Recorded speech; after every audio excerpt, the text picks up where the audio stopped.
I got a question. Are you an audiophile? I'm an audiophile. I actually am.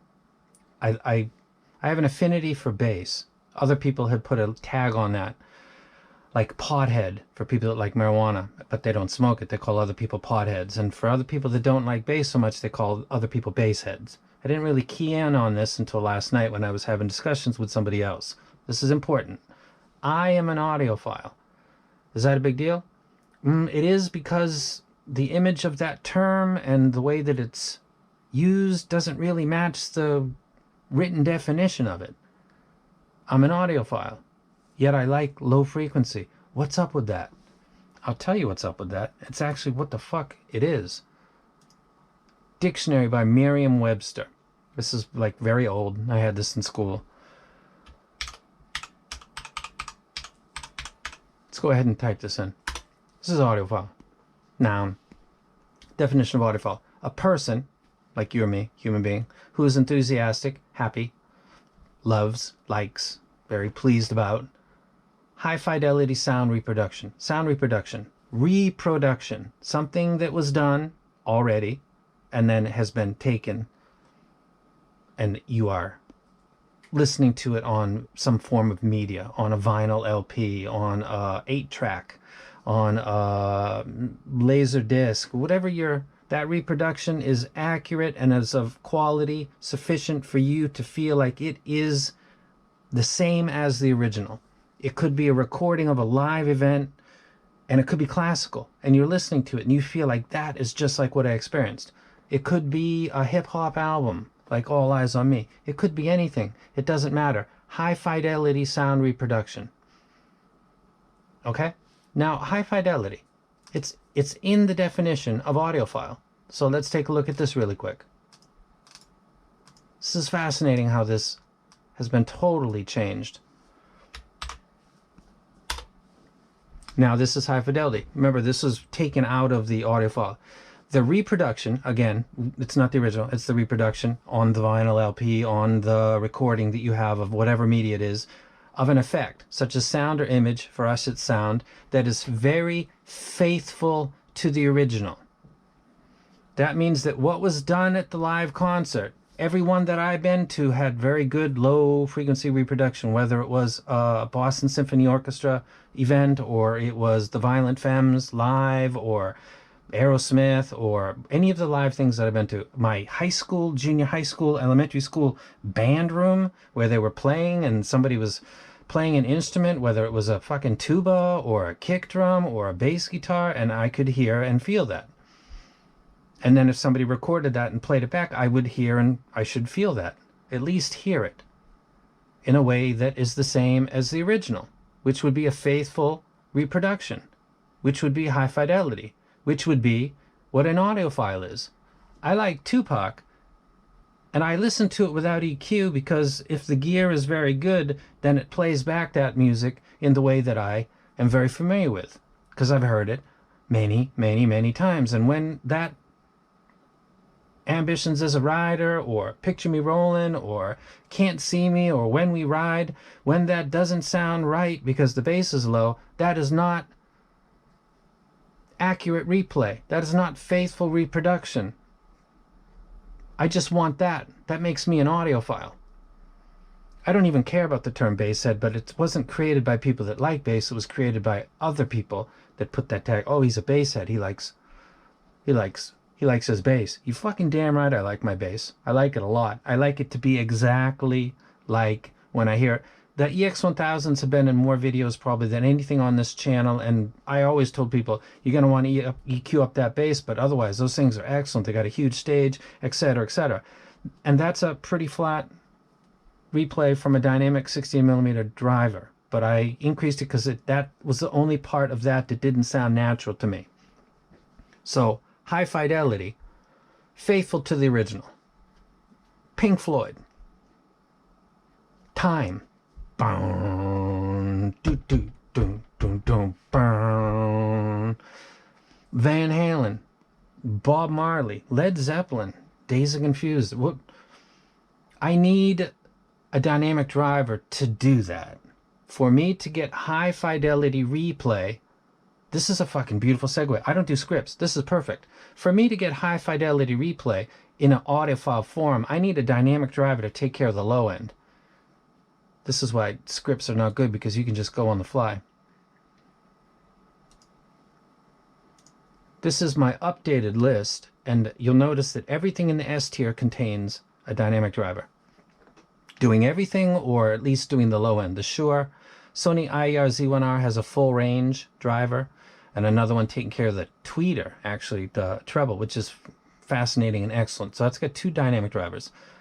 Belon 03 has 1 dynamic driver. The Theato Legacy has a dynamic driver. The Urban Fun has a dynamic driver. The Sinfonio VR1, which, by the way, the more I listen to expensive stuff, really expensive, the more I'm, God, that's $2,000. I'm sorry. That's right up there. Anyway, it sounds very, very good. I like it better than the U12T and a lot of other stuff in its range. The Shure EJ07, it's got a dynamic driver. Theato Legacy 9, it's got a dynamic driver. It's quite basic, but I like it. Kumatate Labs Kale Rep's got 2 dynamic drivers. The Unique Melody Maverick TI's got 1 dynamic driver. The 2 sets that were pulled down is the Theato Voyager 14. This is a set that my Pro, huge stage, most potent DD-like bass in the BA world, in my experience, without being ridiculous. And in the cons, it says new company, non-DD impact. So I literally put it right in front of me and didn't. Like, is that not enough to take it out of S tier? Yes, it is, and it's coming out. Huge stage, thumping bass, sometimes more BA do the job. So I like the set. Critical set. Notes, never been changed. Best tuned Fearless yet. I still think so. And should he be working for them and helping them out, or I don't know. The con for that's never been edited, says BA bass. Price. I think I would edit that out looking at that now, because the price is a problem. This bass with a DD would be perfect. I wrote that. It's interesting. In the con section of the 2 all balanced armature sets that I had in my top tier, the ding was non-DD. And Critical's tuning of the Dawn is beautiful. It's very, very nice. I don't know how anybody could be offended. There's nothing in the treble that's offensive. The bass doesn't bleed into the mids at all. It might be a little bit early for my taste, but I'm just a person, and a lot of other people prefer bass to be a little more tamed. If Crin could have done this with the dynamic driver, having spoken to him sometimes, I think he would have. And the next one, which is going to be the follow-up to this set, is going to contain a dynamic driver. And if I were him, I would be quite pleased with that, because the ability to mold around the dynamic and to continue out with the balanced armatures seems to be better or easier than doing it with balanced armatures and ESTs. That's my image. That's the feedback that I've gotten directly from him. So put that dynamic driver in there, and let's get up in the S bracket. I will be doing a full review for his set, but nothing that's balanced armature is going to exist in here. I started my video talking about the definition of an audiophile. For things to be played in the way that my brain is familiar with them having been done prior, that was probably done with a dynamic driver in the studio. When they were listening to themselves, they were listening to maybe amp stacks, some PV, or something like that. And when you listen to a lot of the music that you've gotten, you might have listened to dynamic drivers. If you're younger, it might not be a big deal to you. For me, it is. And for me to get audiophile, faithful reproduction of the music that I love, I need a dynamic driver involved.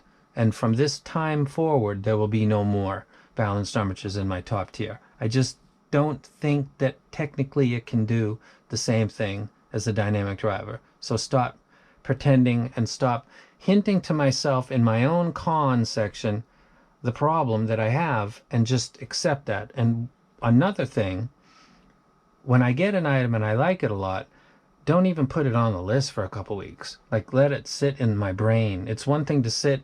There's some people that do lists and they sit down and they listen to stuff for not a very long period of time, and they come to conclusions. That's fine.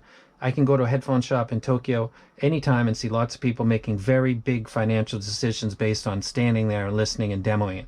I've done it. That's fine. Not a problem.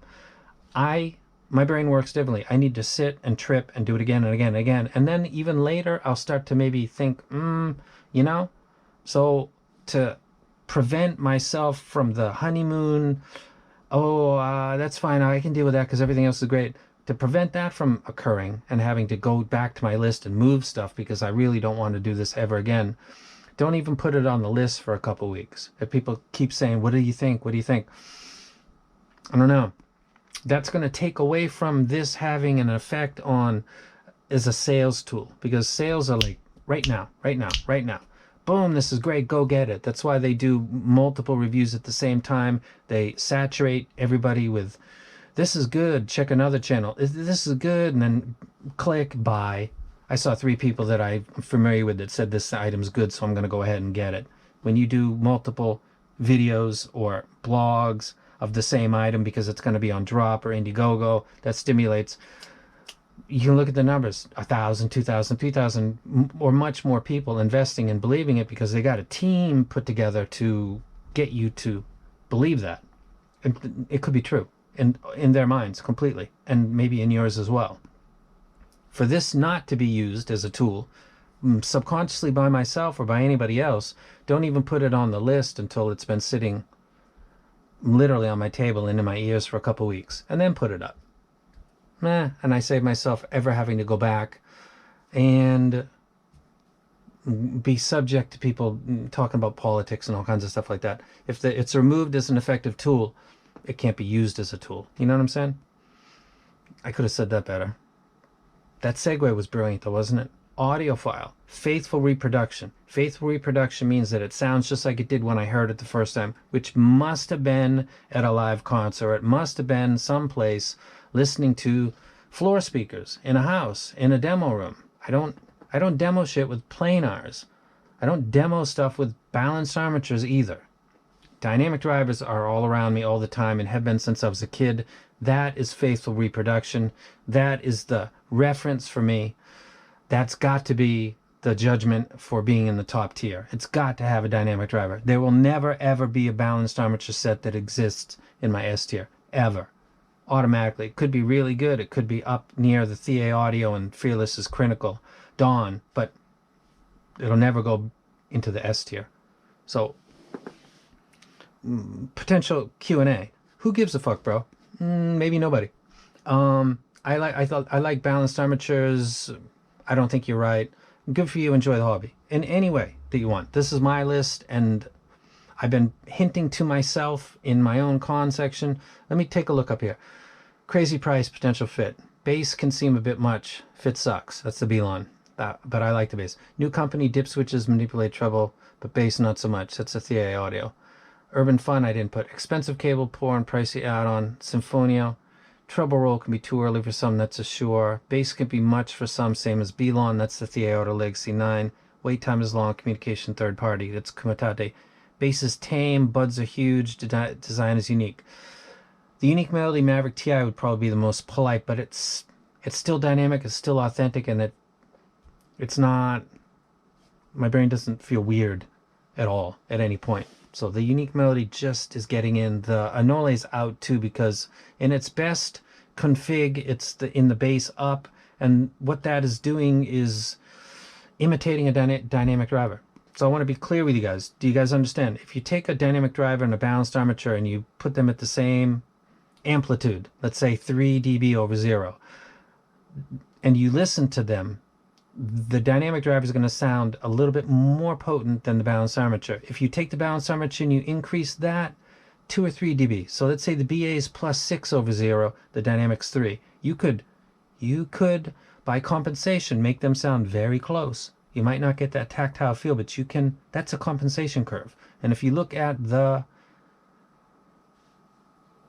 Moondrop S8, the Moondrop A8, and sets like that I like, it's very high on my list, they elevated the bass. They're using balanced armatures. They had to do that to make it sound real. I think Moondrop's a very good company and they can tune quite well. It's kind of proof that it's always been right there in front of me. So I'll let you guys go. This is the way the list is, and this is the way it'll always be. When I get something on here and I say it's great, like this JQ, which I really do like a lot, it won't be on this list for at least a couple weeks. That'll prevent this being a hype tool, like immediate version, and lets me get over my hype. Because I'm a little hyped about JQ right now. I think it's very good.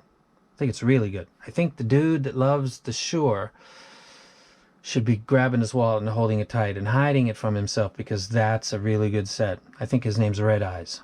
Dude, these are pretty good. And I'm out. You guys take care.